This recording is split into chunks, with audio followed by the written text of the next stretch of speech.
This is Akanksha Singh, welcome you on YouTube channel way to JRF। ये हमारी class number 5 है। इसके पहले 4 क्लासेस अपलोड हो चुकी हैं, तो इनको भी आप ज़रूर देख लीजिएगा। अगर आप होम साइंस से related TGT, PGT, LT grade या फिर नेट JRF या ICR नेट, होम साइंस से रिलेटेड किसी भी अगर आप कम्पिटिटिव एग्ज़ाम की प्रिपरेशन कर रहे हैं तो ये सारी वीडियोज़ उसके लिए आपको हेल्प करेंगी। एंड अगर अभी तक आपने चैनल सब्सक्राइब नहीं किया तो उसको भी सब्सक्राइब ज़रूर कर लीजिएगा। एंड वीडियो अगर आपको अच्छी लगती है तो लाइक एंड शेयर ज़रूर कर दीजिएगा। ये सोशल मीडिया हैंडल्स हैं, ये टेलीग्राम ग्रुप है way to JRF home science. आपको यहाँ पे सारे PDF मिल जाएंगे एंड इसका लिंक आपको डिस्क्रिप्शन बॉक्स में मिल जाएगा। ये इंस्टाग्राम है, यहाँ से आप फॉलो कर सकते हैं। ये फेसबुक पेज है, आप यहाँ से फॉलो कर सकते हैं। नेक्स्ट हम पढ़ेंगे कोलबर्ग की स्टेज ऑफ मोरल डेवलपमेंट। इसके पहले हमने सिगमंड फ्राइड की psychosexual and psycho analytical theory पढ़ ली है, एरिक एरिक्सन की साइको सोशल थ्योरी पढ़ ली है। कई सारे हमने क्लासेस जो है भी कंप्लीट किए हैं। इसके बाद आज हम पढ़ेंगे कोलबर्ग की स्टेजेज ऑफ मोरल डेवलपमेंट। अगर हम मोरल डेवलपमेंट पढ़ रहे हैं तो हमको तो सबसे पहले पता होना चाहिए कि मॉरलिटी क्या होती है। मॉरलिटी मीन्स नैतिकता। तो जो नैतिक गुण हैं, जो पर्सन की अपनी पर्सनालिटी है, उसकी जो वैल्यूज़ हैं, उसके अकॉर्डिंग जो वो सोचता है, क्या करता है, ये जो वैल्यूज़ हैं इनको हम सिंपल लैंग्वेज में मॉरलिटी कहते हैं या मॉरल कहते हैं। तो उस पर कोलबर्ग ने कई सारी स्टोरीज़ बना के उसके अकॉर्डिंग अपना रिसर्च किया। तो उसमें एक स्टोरी बहुत ज़्यादा फेमस है जिसको हम बोलते हैं हेंस डिलेमा। तो ये हेंस डिलेमा की जो स्टोरी है इसमें ये बताया है कि एक आदमी है, उसकी वाइफ जो है वो बीमार है, मीन्स उसको बीमारी है और उसकी दवाई जो है या मेडिसिन अगर हम बोलें, उसका जो क्योर है वो कहीं पे आसपास अवेलेबल नहीं है। तो अगर उसको दवा नहीं मिली तो उसकी जान भी जा सकती है, मीन्स उसकी डेथ भी हो सकती है। तो यहाँ पे ये है कि और उसके बाद हेंज को पता चलता है कि कहीं कोई केमिस्ट है या मेडिकल स्टोर है जहाँ पे ये दवा अवेलेबल है। उसके बाद ये जाता है उस केमिस्ट के पास। तो जो दवा का जो बेसिक जो प्राइस है या जो भी उसका मूल्य है उससे बहुत ज़्यादा पैसे मांगता है, या मान लें कि उससे 10 गुना पैसे ज़्यादा मांगता है केमिस्ट वाला। तो हेंज मतलब आके अपना सारा कुछ देखता है, उसके सारे जितने भी पॉसिबल सोर्सेज हैं वहाँ से देखता है, बट उसके पास उतने पैसे इकट्ठे नहीं हो पाते हैं। तो वो केमिस्ट से जाके थोड़ा सा निगोशिएट करता है, हम कहते हैं ना बार्गेनिंग करता है कि थोड़ी सी कम कर दो या फिर 50% पे दे दो या हम बाद में पैसे दे देंगे अभी, ऐसा करके। तो ये जो केमिस्ट है वो नहीं मानता है, वो उसको बोलता है कि जितना प्राइस है उतने पे ही आपको मिलेगी। तो यहाँ से फिर कुछ आता है कि हेंज जो है रात में जाके जब और उसने वहाँ से दवा चोरी कर ली और अपनी वाइफ को दी, जिसकी वजह से उसकी वाइफ जो है ठीक हो जाती है। तो ये ऐसे और भी कई सारी स्टोरीज जो है कोलबर्ग ने बनाई और इसके अकॉर्डिंग उन्होंने जो है स्टार्ट किया रिसर्च करना। तो इस स्टोरी के बाद यहाँ पे कुछ क्वेश्चंस भी आते हैं कि जो अगर यहाँ पे था पहला क्वेश्चन कि अगर हेंज को जो है वो दवा नहीं मिल रही है तो उसको चुराएगा या नहीं चुराएगा। उसके बाद अगर उसने ड्रग को चुराया है तो ये ठीक है या नहीं ठीक है। उसके बाद हेंज ने जो है दवा जो चुराई है तो उसने ये जो लॉज हैं, लॉज के अगेंस्ट गया, क्योंकि चोरी करना ये सब लॉ के अगेंस्ट है। तो उसको क्या करना चाहिए, या उसकी मीन्स उसके जो नैतिक मूल्य हैं, यहाँ पे अगर नैतिक मूल्यों की बात करें तो उसने गलत किया या सही किया। उसके बाद एक फोर्थ कंक्लूजन ये भी क्वेश्चन ये भी आता है कि किसी की लाइफ बचाना ज़्यादा बेहतर है या रूल्स फॉलो करना ज़्यादा बेहतर है। तो अगर ये कोलबर्ग की अगर हम थ्योरी पढ़ रहे हैं तो ये कुछ क्वेश्चंस अगर आप माइंड में रख के पढ़ेंगे तो ये थ्योरी आपको बहुत ईजिली समझ में आएगी। तो यहाँ पे क्या था हेंज की स्टोरी कि उसको अपनी वाइफ की तबीयत ख़राब है, उसको बचाने के लिए वो दवा चोरी करता है। तो उसने क्या किया, उसने उसके अकॉर्डिंग अगर हम ये सारे क्वेश्चंस को अलग अलग स्टेज के अकॉर्डिंग अगर उनको हम मिलाएं तो हर एक स्टेज में इनके जो मूल्य हैं या हम बोलें इनकी जो मॉरलिटी है वो हर एक लेवल में अलग अलग कुछ मीनिंग्स होंगे। तो उसके अकॉर्डिंग हम देखते हैं क्या क्या है। सबसे पहले क्या है कोलबर्ग के अकॉर्डिंग, जो individual progress from pre conventional morality to conventional morality towards attaining post conventional morality. Means यहाँ पे बात की गई है इनकी जो थ्योरी है इसमें 3 स्टेजेस हैं। पहली स्टेज है ये प्री कन्वेंशनल, दूसरी है कन्वेंशनल और तीसरी है पोस्ट कन्वेंशनल। तो यहाँ पे 3 स्टेजेस हैं। 3 स्टेजेस में 6 सब स्टेजेज हैं। ये बहुत आपको ध्यान रखना है, ये क्वेश्चन कई बार पूछते हैं कि जो कोलबर्ग की जो ये मॉरल थ्योरी है या इसमें कितनी स्टेजेज हैं, तो स्टेजेस 3 हैं। स्टेजेस बोल सकते हैं या लेवल बोल सकते हैं, तो स्टेजेस या लेवल ये 3 हैं। और अगर हम बात करते हैं कि इसमें कितनी सब स्टेजेज हैं, तो जो सब स्टेजेज हैं वो हैं 6। तो ये क्वेश्चन आपको याद रखना है। सबसे पहली स्टेज कौन सी है या सबसे पहला लेवल कौन सा है? Pre conventional level. तो प्री कन्वेंशनल लेवल में क्या है? Through the pre conventional level, जो प्री कन्वेंशनल लेवल है उसमें child sense of morality is externally controlled. Means जो चाइल्ड की जो नैतिक मूल्य है, उसकी जो नैतिकता है वो बाहर से कंट्रोल की जाती है। इसके बारे में बच्चे को बहुत ज़्यादा कुछ पता नहीं है। अब बाहर से बच्चा है तो बाहर से कौन कंट्रोल करेगा? पेरेंट्स कंट्रोल करते हैं। Child with pre-conventional morality has not yet adopted or internalized society's conventions regarding what is right or wrong। यहाँ पे बताया गया है कि जो चाइल्ड है प्री कन्वेंशनल लेवल में उसकी जो मॉरलिटी है, जो उसके नैतिक मूल्य हैं वो एक्सटर्नली कंट्रोल हो रहे हैं। एक्सटर्नली मीन्स उसके जो पेरेंट्स हैं वो कंट्रोल कर रहे हैं। जब चाइल्ड की मॉरल वैल्यूज़ पेरेंट्स कंट्रोल कर रहे हैं तो जो चाइल्ड का जो बहुत ज़्यादा जो कन्वेंशनल या प्री कन्वेंशनल स्टेज में जो सोसाइटी के साथ बहुत ज़्यादा इंटरेक्शन नहीं है, तो सोसाइटी के अकॉर्डिंग उसको क्या सही है क्या गलत है नहीं पता। इसलिए अगर छोटे बच्चों को आप देखो तो वो अगर कोई एक्सक्यूज़ देते हैं तो बोलते हैं कि नहीं मम्मी ने ऐसा बोला था, पापा ने ऐसा बोला था, तो ये सही है।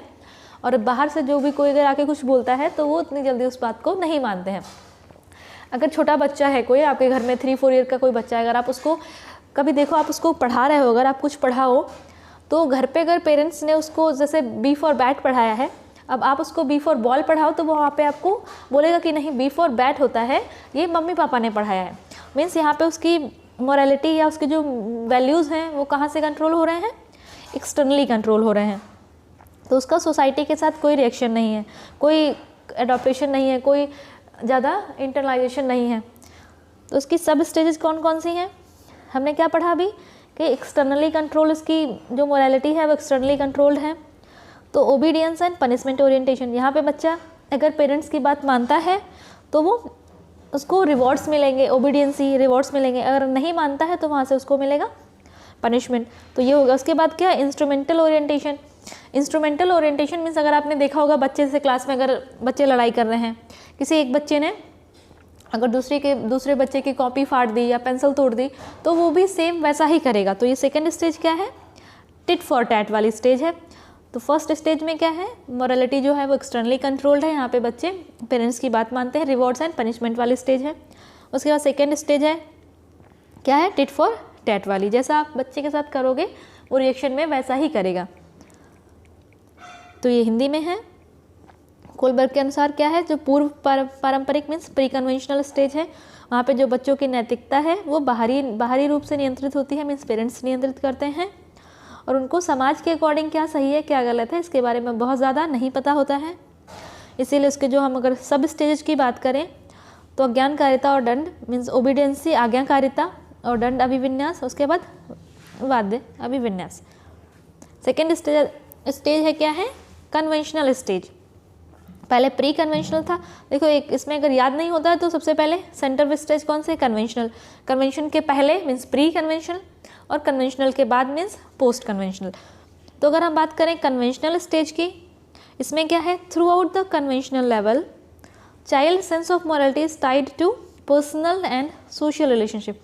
मीन्स यहाँ पे जो बच्चा है उसका खुद अपने बारे में उसकी पर्सनल वैल्यूज़ क्या हैं, थोड़ा सा अपने बारे में वो सोचने लगता है। तो अपने बारे में क्या सोच रहा है, उसके साथ में उसकी सोशल रिलेशनशिप क्या है, उसके आसपास की जो सोसाइटी है उसके साथ वहाँ पे उसको क्या सोचता है, कैसे रिलेशनशिप्स हैं।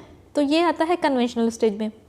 मीन्स फर्स्ट स्टेज में पेरेंट्स मोरालिटी कंट्रोल कर रहे थे, सेकेंड स्टेज में थोड़ा सा सोसाइटी के साथ इंटरेक्शन हुआ है, तो मीन्स अभी जो मोरल वैल्यूज़ हैं वो थोड़ी सी सोसाइटी के अकॉर्डिंग भी चेंज होंगी। तो यहाँ पे क्या होगा? Good boy good girl orientation. अगर जो भी सोसाइटी की जो वैल्यूज़ हैं या जो नॉर्म्स हैं या हम बोल सकते हैं जो कंडीशंस हैं, अगर उनको फॉलो करता है तो वहाँ से आता है गुड बॉय गुड गर्ल। उसके बाद जो भी ऑर्डर या लॉज बने हैं सोसाइटी के लिए उनको फॉलो करना, तो ये आता है लॉ एंड ऑर्डर ओरिएंटेशन। तो ये हिंदी में है। पारंपरिक स्टेज कन्वेंशनल, पारंपरिक स्तर पर एक बच्चे की नैतिकता की भावना व्यक्तिगत और सामाजिक संबंधों से जुड़ी होती है। पारंपरिक स्तर के उपचरण हैं अच्छा लड़का या अच्छी लड़की अभिविन्यास, कानून और व्यवस्था उन्मुखीकरण। नेक्स्ट स्टेज आता है क्या, पोस्ट कन्वेंशनल स्टेज। इसमें जो है अगर हम बात करें तो 18+ की एज में ये पोस्ट कन्वेंशनल लेवल आता है। वैसे इसमें एज का ज़्यादा कुछ नहीं पूछते हैं। और अगर इसमें बात करें इंपॉर्टेंस की तो फर्स्ट स्टेज और थर्ड स्टेज ज़्यादा इंपॉर्टेंट है। इसमें पूछते हैं कि उसमें दे देते हैं क्वेश्चन की टिट फॉर टैट या ओबीडियंस एंड पनिशमेंट स्टेज कौन सी है, कौन से लेवल में आती है, तो ये ज़्यादा पूछते हैं, एज इसमें नहीं पूछी जाती है।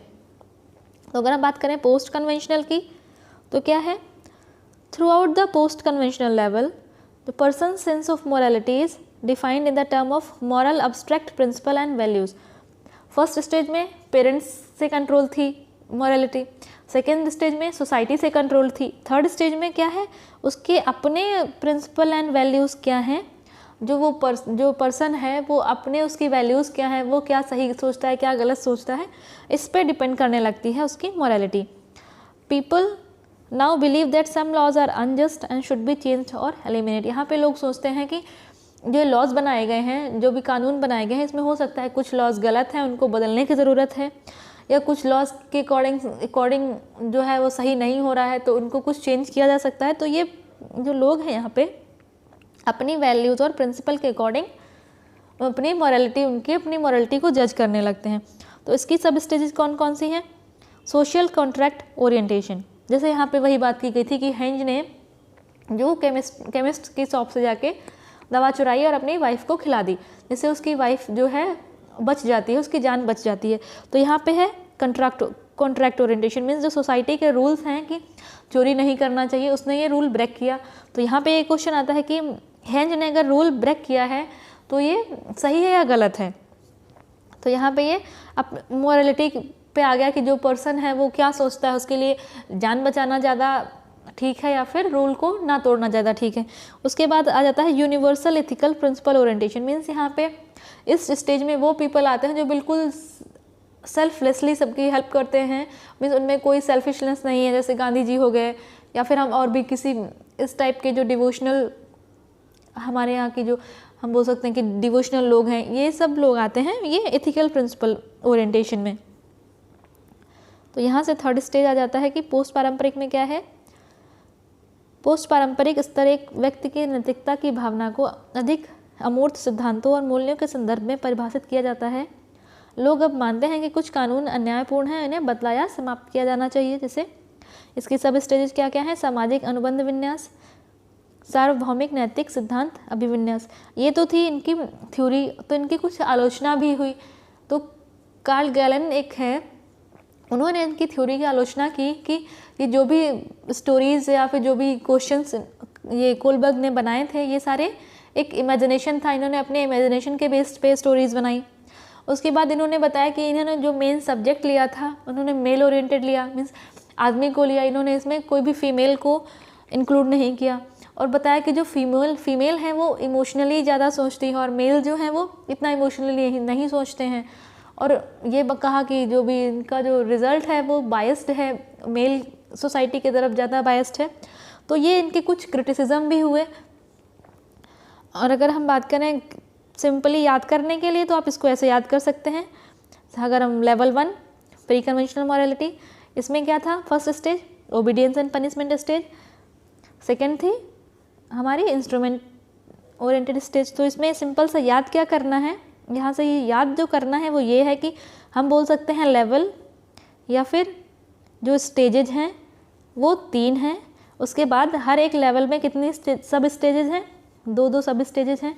तो टोटल सब स्टेजेज का अगर पूछता है तो वो 6 हो जाएंगी और स्टेजेज पूछता है तो वो 3 हो जाएंगी। ये क्वेश्चन जो है मोस्टली ऑब्जेक्टिव टाइप में आता है, तो इसको यहाँ से सिंपली याद कर सकते हैं। एंड वीडियो अगर आपको अच्छी लगी हो तो लाइक एंड शेयर ज़रूर कर दीजिएगा।